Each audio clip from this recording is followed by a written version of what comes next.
Straight talk from Israel. You're listening to Israel News Talk Radio. Welcome to Beyond the Matrix with Rod Bryant and Jerry Gordon. Here on Israel News Talk Radio. Unplug, strap yourself in, because you are about to move beyond the Matrix. You are officially Beyond the Matrix here with Rod Bryant and Jerry Gordon, and we're going to have a very special guest with us today.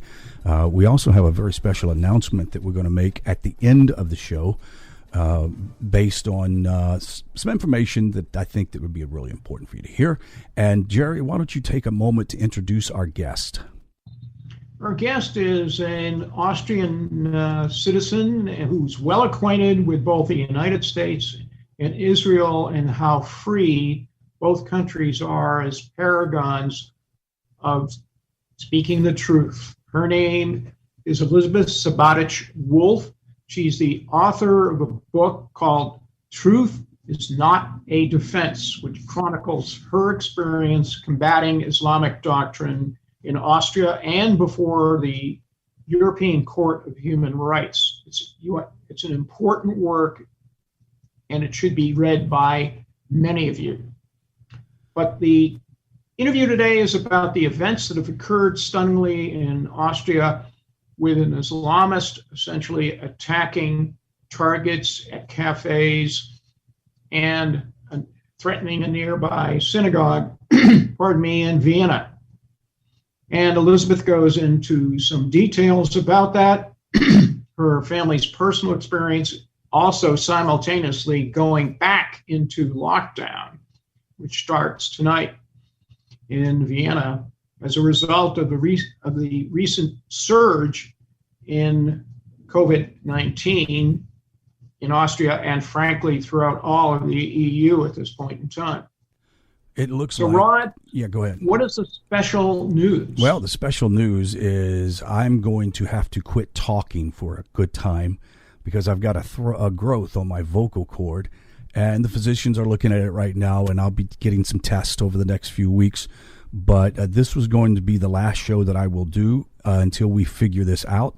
And also my teaching schedule has pulled back quite a bit as the advice of my physician. When he saw the growth, he immediately said, I hope you don't abuse your voice much. And I went, what do you call that? And he said, singing and talking. And I said, well, I'm out of the game then, because that is exactly what I like to do a lot of. So we'll talk about it later at the end of the show. So stick around, guys. You're listening to Beyond the Matrix here on Israel News Talk Radio.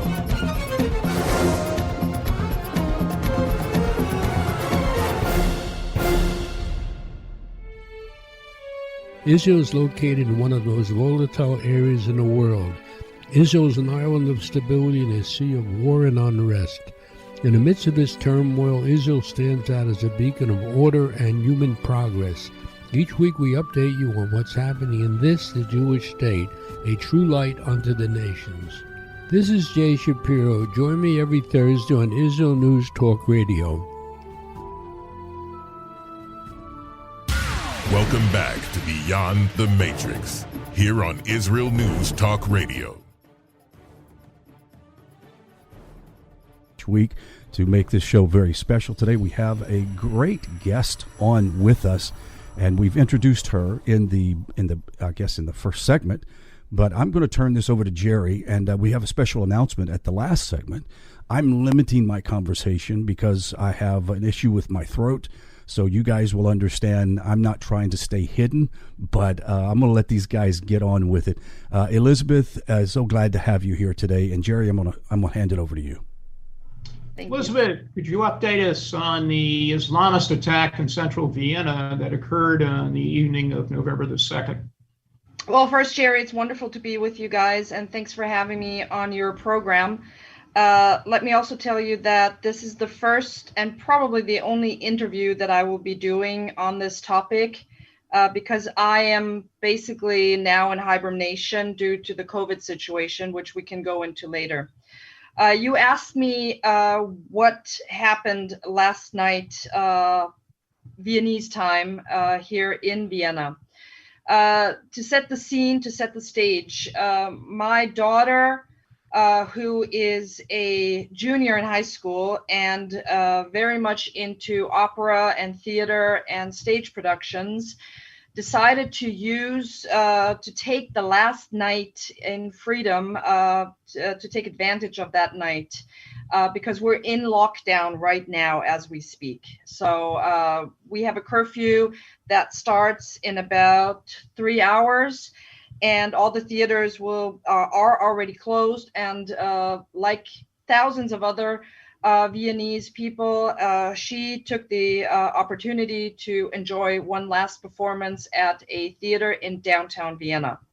So it was up to my husband and me to be at home, to sit at home. We were actually getting ready. It was about 8:15. We were getting ready to watch a movie, which was aptly named Vienna Blood, an English movie dubbed in German.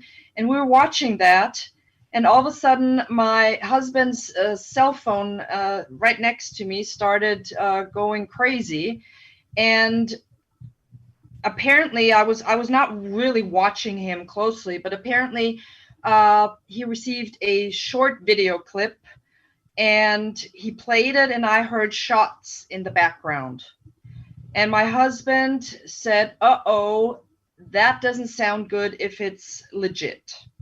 And he kept replaying it, looking at the video very closely, because my husband's in the army, so he knows a bit about about shotguns and weapons and ammo and what have you. And I wasn't paying attention yet, but I did switch channels and went to the Austrian 24-hour news channel.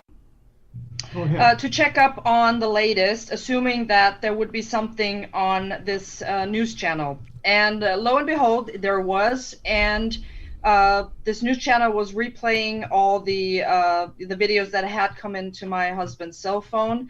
I immediately sent a text message to my daughter, and was lucky because there was an intermission at around that time. Informed her about the situation, told her just to remain calm and not leave the building. We would get in touch after the end of the performance.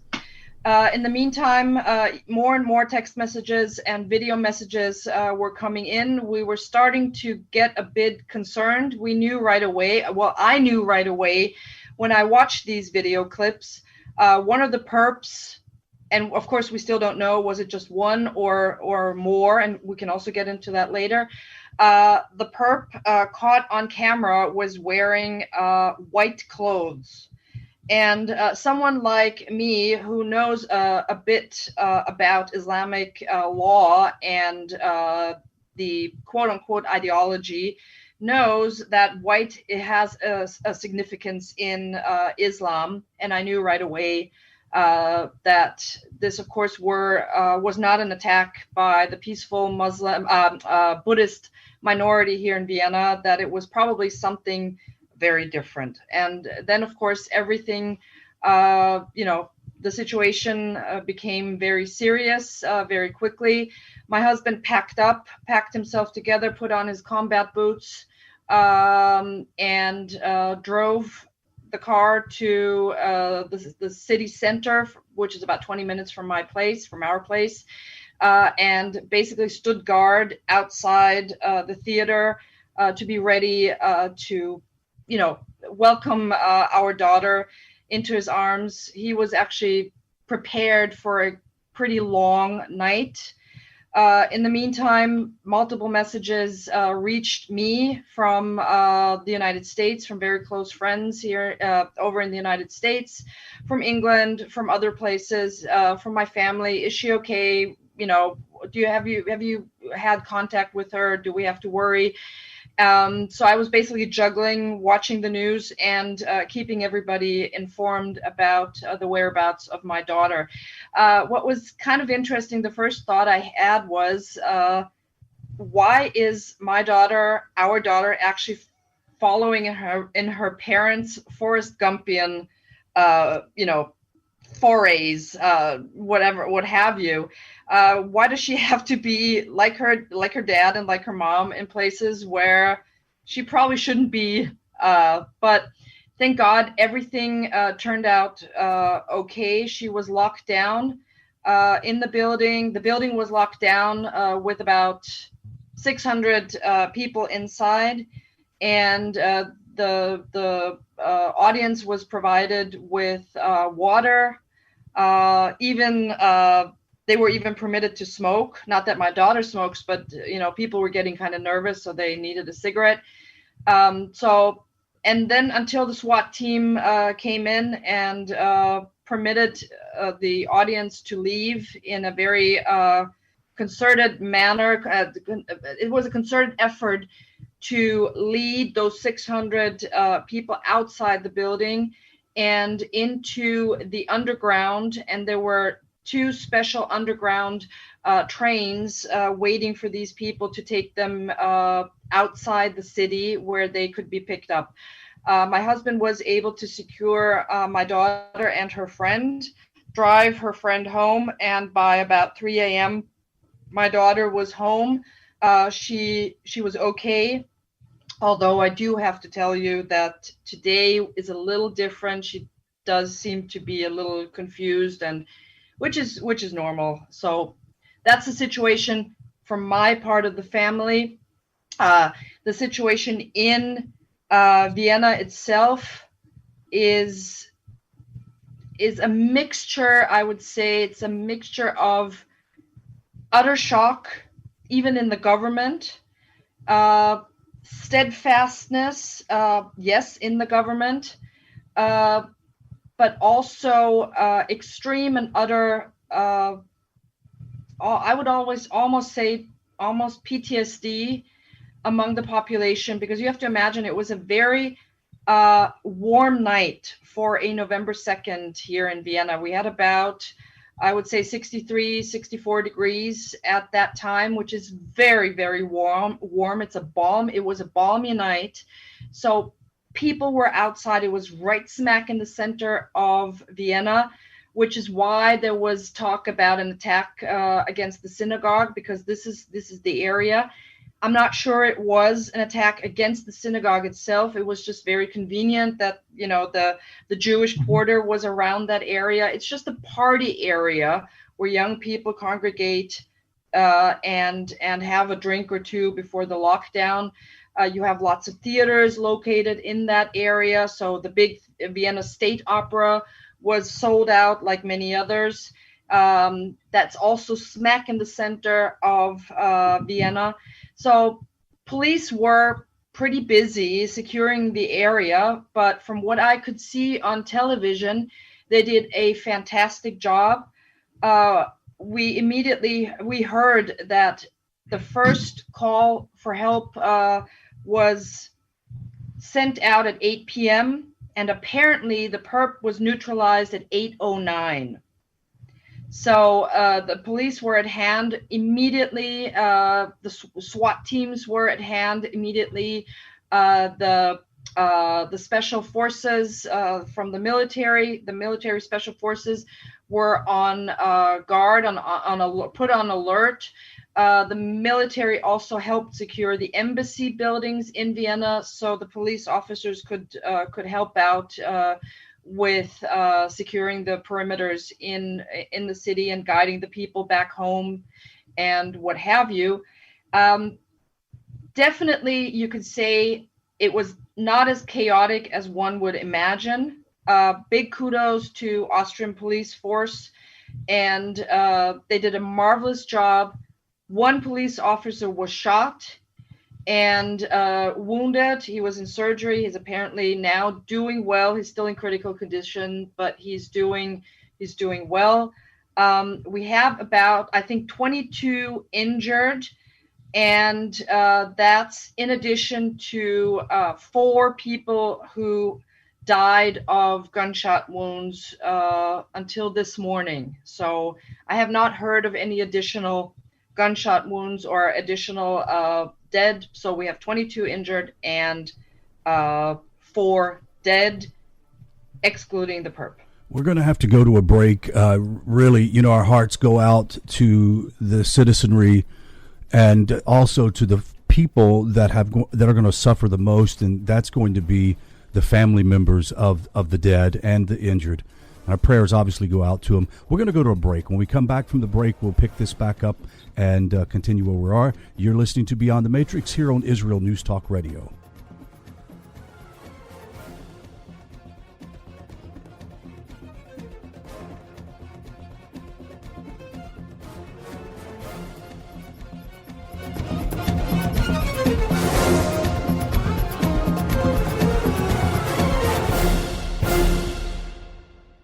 The Tamar Yona Show. Tamar? She's sassy. She's smart.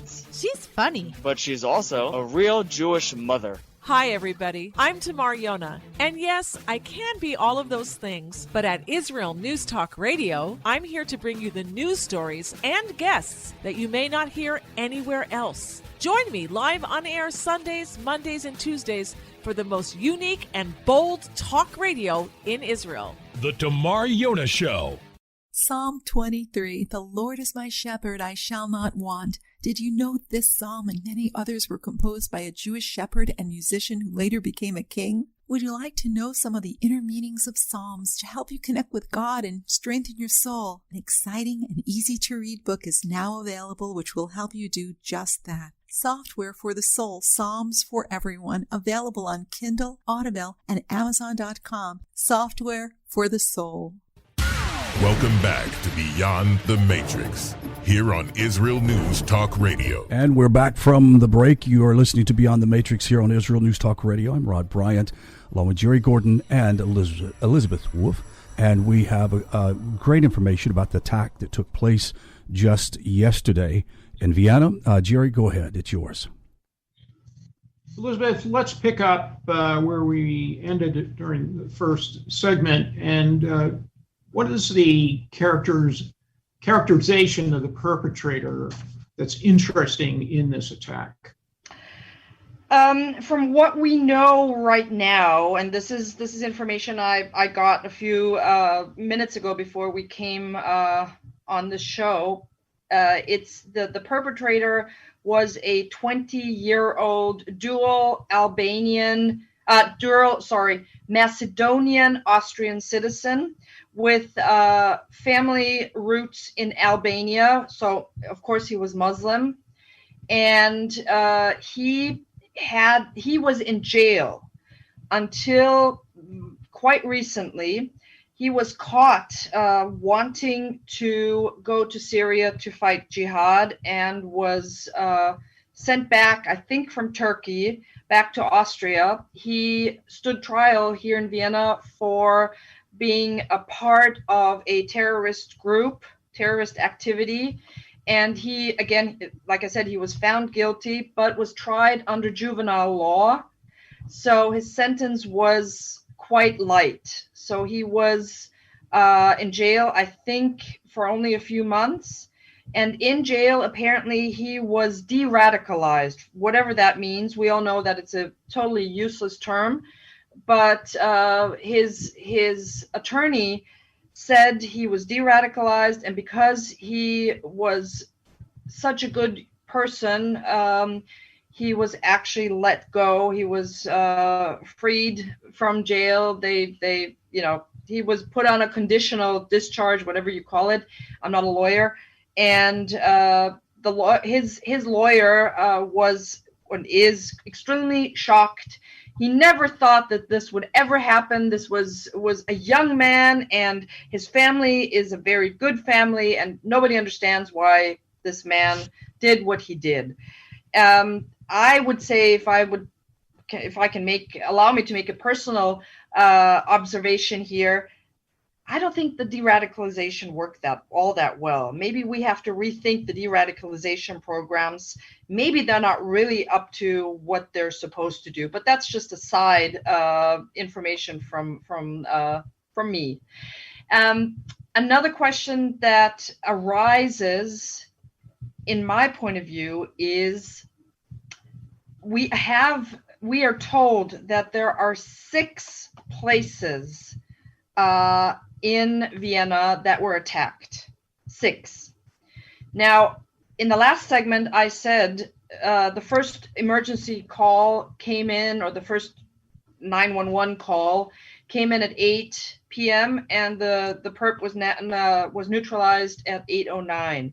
Now, if we have 6 different places where attacks took place, well, either he's Captain Kirk, or there are more perpetrators. The interesting point to note here is that the Minister of Interior is recently at a press conference only 2 hours ago said that as of right now, they're looking at only one perpetrator and the perpetrator is dead. So this is a major question that I have no answer to, and we'll have to see what the authorities and the police and the other teams come up with, but this doesn't make sense. So yeah, this is what we know. Of course, he was the perpetrator was a complete saint. Nobody understands why he did this, and it's a complete mystery. We don't know, and now I'm going to turn my sarcasm off. Okay, what was the reaction of Chancellor Kurz and the very interesting telephone call he got from President Macron of France? Chancellor Kurz, of course, he was on the record, or actually spoke to the nation immediately. I would say it must have been around 1 a.m., 1:30 a.m. And he immediately said the usual words. We all know, there must be a playbook somewhere in the different chancelleries or across Europe. It's always the same words. We are shocked. We can't understand. Hatred must never divide us. Love is stronger than hate. We're not going to have we will not permit our societies to be divided by the senseless act of terror, blah, blah, blah, blah, blah. It's always the same. I don't know if Chancellor Kurz spoke to Macron personally yet. I do know, and that's something I very much appreciate. Emmanuel Macron was the very first head of state to tweet his condolences to the Austrian people, and he did it in German, in perfect German. So that should be duly noted. It's very much appreciated. Of course, President Macron of France knows exactly what Austria is going through. We could actually say been there, done that. It's very reminiscent of the November 2015 attacks in Right. Bataclan and the other places in and around Paris. So he knows what he's talking about. Also the recent attacks, including the beheading of the teacher, showing the cartoons, which are behind you, Jerry, and Yep. in class, and for which this teacher had to pay with his life. Another interesting piece of information is immediately this morning, President Macron made paid a personal visit to the Austrian ambassador in Paris, France, and also, from my point of view, duly noted. That was a very, very important gesture. I don't know yet what was discussed. We have not heard back from the Austrian ambassador in Paris, but it was a very important gesture of solidarity between France and Austria. And other than that, the political, I don't want to call the political elite, but the most important personnel, or the most important people in the Republic laid wreaths at the site near the execution of this one. Yes, I also have to talk about the execution, about the one innocent bystander. But official wreaths were laid. You had. We don't have bipartisan because we have more parties than in America, but we had all partisan, or basically, would you call it nonpartisan? We had all political parties represented at this wreath laying, and amid heavy security, of course. And this was very close to the main synagogue in Vienna. Although, again, I do not believe that this was an attack against the synagogue. This was an attack against our way of living, our life, and our freedoms. Having said that, this attack looks like a sympathy in the cause of Islamic blasphemy against any criticism of Islam and its God, Allah. And you are someone knowledgeable about that by virtue of your experience in trials, both in Austria and at the EU Court of Human Rights. And I would like to draw attention to the fact that you're also the author of a New English Review press book, The Truth is No Defense. Why don't you tell our listeners essentially what the book's theme is all about? And she's showing you a copy of the cover page. Go ahead. And the book is available on Amazon for Correct. purchase. There's an audiobook, there's a Kindle version, and a hard and soft cover version. Yes, Jerry. I mean, you and I go back more than 10 years. You interviewed me basically even before all of this happened with my trial at the European Court of Human Rights. So Right. we've what I've been through, and I've always been very forthcoming because I believe it's an important story. First of all, we talked about this before, and we discussed this while off the air. People are probably wondering why an Austrian gal, or maybe an older lady that I already am, speaks English with an American accent when most Europeans speak English with a British accent. Well, that's easy to explain. Part of my childhood was spent in Chicago, and before that, even in New York, because my father is a diplomat. He's now retired, but during my formative years, part of my childhood were spent in New York and in Chicago, in addition to Iran during the revolution. And then after I was old enough, or after my graduation, my high school graduation, I myself entered the diplomatic service and went to Kuwait and had my little adventures in Kuwait too, which you should actually read about in my book. The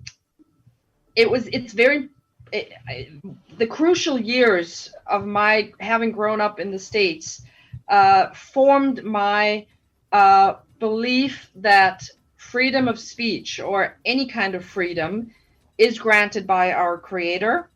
And this is totally contrary to what European law says. And I was naive enough to think or to believe that I had a right to free speech here in Europe, which I don't. So perhaps I should explain in more detail this right of freedom of speech for Europe versus United States in the next segment.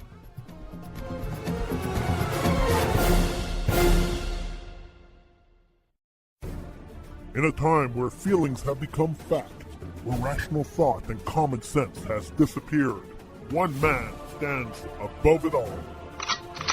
I'm Howie Sobiker, your political hitman. Political Hitman airs every Tuesday at 11:59 p.m. North American time, 7 a.m. Israeli time, only on Israel News Talk Radio.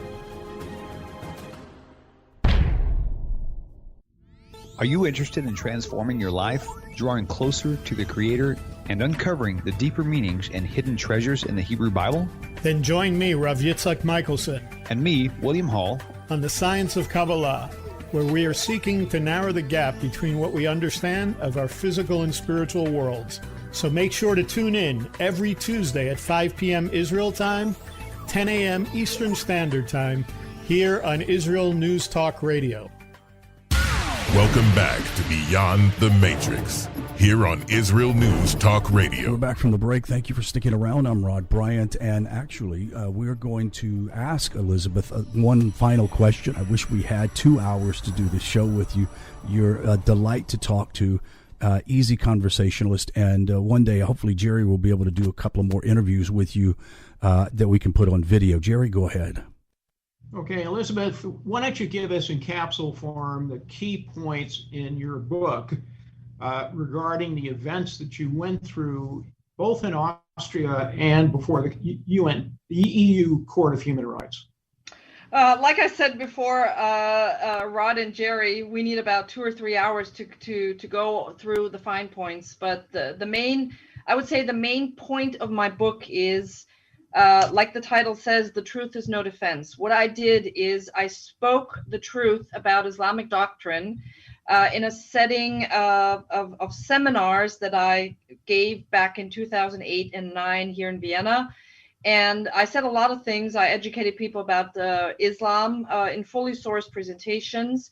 And I was then reported to the authorities and taken to court for everything I said in these 12-hour seminars. What the judge did, she was very unhappy with me saying or asking a rhetorical question, which was, what do we call Mohammed's behavior, i.e. marrying a 6-year-old and consummating the marriage at the age of 9, and Mohammed was 56 at the time. What do we call this behavior if not pedophilia? I was actually looking for another word, because if you say, well, you can't say that, then I need another word to describe it. We don't have to use pedophilia. Let's call it something else. But what do we use? Which word do we use? The judge did not like me saying that. I was found guilty for denigration of religious teachings of a legally recognized religion in Austria, i.e. blasphemy. The Austrian government or the Austrian prosecutors doing what Muslim authorities would usually, Islamic authorities would do, find me guilty of defaming the Prophet of Islam. And I fought this charge all the way up to the Austrian Supreme Court, lost all the way, and then took the case to the European Court of Human Rights. And the European Court of Human Rights 2 years ago ruled that my right to free speech weighs less than the Muslim's right not to be offended. If you want to know more details about how that came about, you need to read my book, honestly, because it details how I got into all of this. Why did an Austrian like me even, I could be reading Daniel Steele novels, and that's what I would like to be doing. But God had a different plan for me. So now here I am talking about the intricacies of freedom of speech.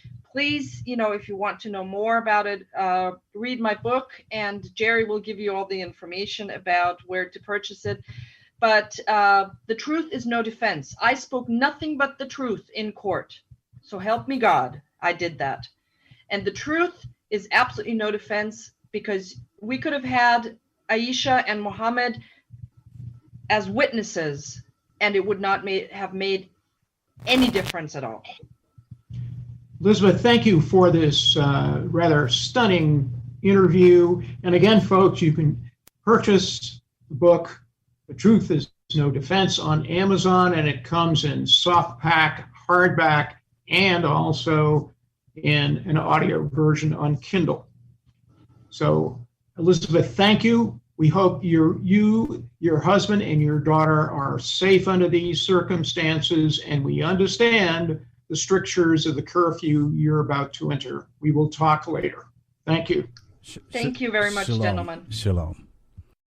We really appreciate having Elizabeth on, and too bad, like we said, we didn't have the hours to spend talking with her. But today we have a very special announcement we have to make, and I had mentioned or alluded to it earlier that I've got some issues with my health, i.e. I've got a growth on my vocal cord, which is going to keep me from talking for a while, and talking obviously stresses it out. So this will be the last official Beyond the Matrix show for now, until we figure out what's going on. And Jerry, I want to tell you what, you have made this experience a lot of fun. You've done so much work to bring some of the most amazing guests on. I mean, you could probably list the guests, but over the past almost 5 years, we've done this every week. And before you came along, I had Ira Michelson with me. I had Rabbi Michelson, and I had Rabbi Tovia Singer with me. And it's been an amazing time. I mean, I've had so much fun, and Israel News Talk Radio has been a great place to grow and to be a part of. Jerry? Well, we've had amazing guests like Elizabeth Sabatich-Wolf, who we just interviewed on the cusp of an Islamic attack in Vienna. We've had Kent Timmerman, who we've revealed stories that we basically scooped on. Our interviews with Nidra Poller, for example, in France and Paris during the eruption of the COVID pandemic there, and more recently, the beheading of the French schoolteacher were significant and stunning and picked up on. We've had Rabbi Hausman, who basically we just referred to in the conversation with Elizabeth. We also had General Ardino talking about the Kurds and the time that he spent with the Kurds. The Kurdish people has been a big subject matter. That was one of our first sallying forths in that regard. And we've really put a focus on the question of America's allies in the Middle East, particularly the Kurds in question. But we've had others on as well in terms of the impact of technology on policy. We had Dr. Steve Bryan, who's been superb in a whole series of programs that we've done as well. So really, it's been a great ride over the course of well in excess of 180 programs in the can. Right. We're sorry that it has to pause at this point, but we wish you a refuah shlema in the context of recovery from this current situation. I appreciate that. You know, I was thinking this morning, one of the things that I wanted to say is I consider myself a fairly, connected to my relationship to God and religion. And I told my wife the other day, there's nothing like hearing a loud voice from God going, shut up for a while. Because it works. When the doctor tells you got to quit talking and until we can figure out what's going on, you got to do it. But I am so pleased and so proud to have been able to do the work that has been doing here on Israel News Talk Radio, and to work with you, to get to know you. We've really become brothers from another mother, and it's been fantastic. Well, I think that's an apt description, and I consider you as a bro, and I welcome the opportunity, if there's a conflict, to sit in the same foxhole with you, feeding you bullets. Absolutely. There you go. Now we're talking. As a matter of fact, it's funny. I'm trying to think who introduced us. Was it Ira? Ira introduced us because I had him on a former national security program with Lisa Benson. Right. So Ira ended up, he's now a rabbi. He's got shmika now. He's written a couple of books, which are Kabbalistic ideas about creation, which I hear is phenomenal. I'm going to actually order the books myself. But Ira has been just a great friend of mine over these years, and I really appreciate his support and encouragement during this time. And also, one of the things is the listeners here on Israel News Talk Radio. I've always been impressed by the, the ethnic diversity. We have people from Africa, from the Spanish-speaking countries, Arab-speaking countries. We have listeners from all over the world. We've had a number of emails from someone having to do with Azerbaijan, and I'm just shocked to find out that we have these kind of listeners all over the world, and it's a pleasure to do the kind of work we get to do. We get to be a loudmouth and talk about all this stuff. And in reality, you've done the hard work in this. I just produced and worked, work on the show itself and the audio, and not always doing the best job, but we're trying to do our best. But like I said, Jerry, what a mensch you are. And I am so excited. Of course, you and I will not lose contact. We'll continue to talk, We will, and for our listeners and viewers, this collaboration will not end. Right, there you go. And we'll continue essentially to break stuff that's on the leading edge, much like this episode, this final episode with Elizabeth Sabatich-Wolf in Vienna.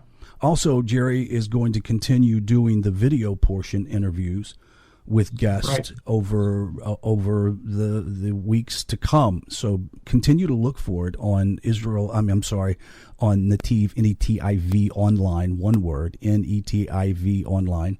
And you can actually watch these every week. I guarantee you do not want to miss some of these amazing interviews. Some of the news that we were able to break, we're talking about before it actually hit the newsstands, we were able to break some tidbits of information that was absolutely astounding. And I give it to you for that. Any last words that you would like to say? Yes. The thing that was embedded in my head is the fact that we have been ahead of the news cycle so many times in the context of what we've talked about. It's really stunning. And that's important. It is. And it, like I said, it takes having fantastic guests that we have on, people that are knowledgeable like Stephen Bryan. I mean, the guy is just a technical wizard when it comes to understanding the military and its capabilities. It's always been very exciting to do. Well, in the meantime, Jerry, you and I will stay connected and talking. And for you guys that have been such a wonderful audience, I want to say shalom and thank you for being patient with us as we have grown and learned how to do all of this. And I also want to thank Tamar Yona and Israel News Talk Radio for their love and respect. We really appreciate you, and we'll say shalom.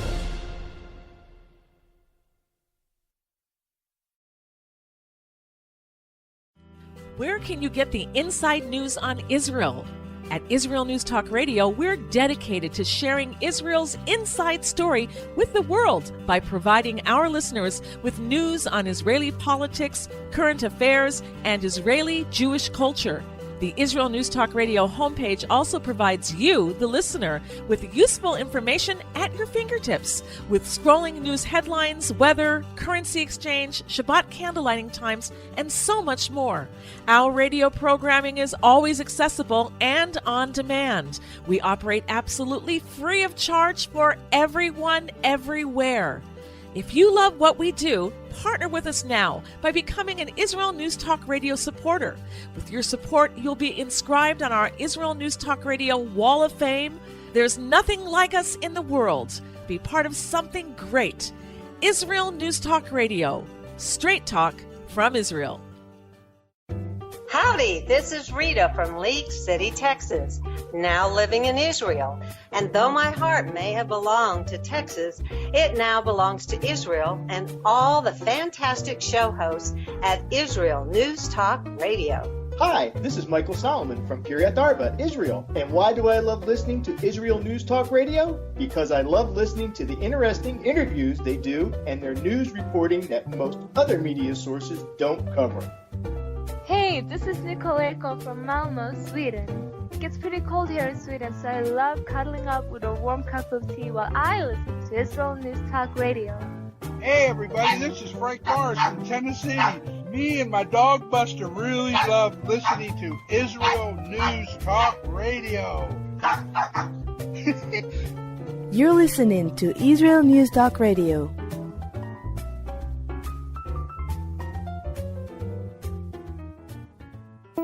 News, opinion, and more. You're listening to Israel News Talk Radio.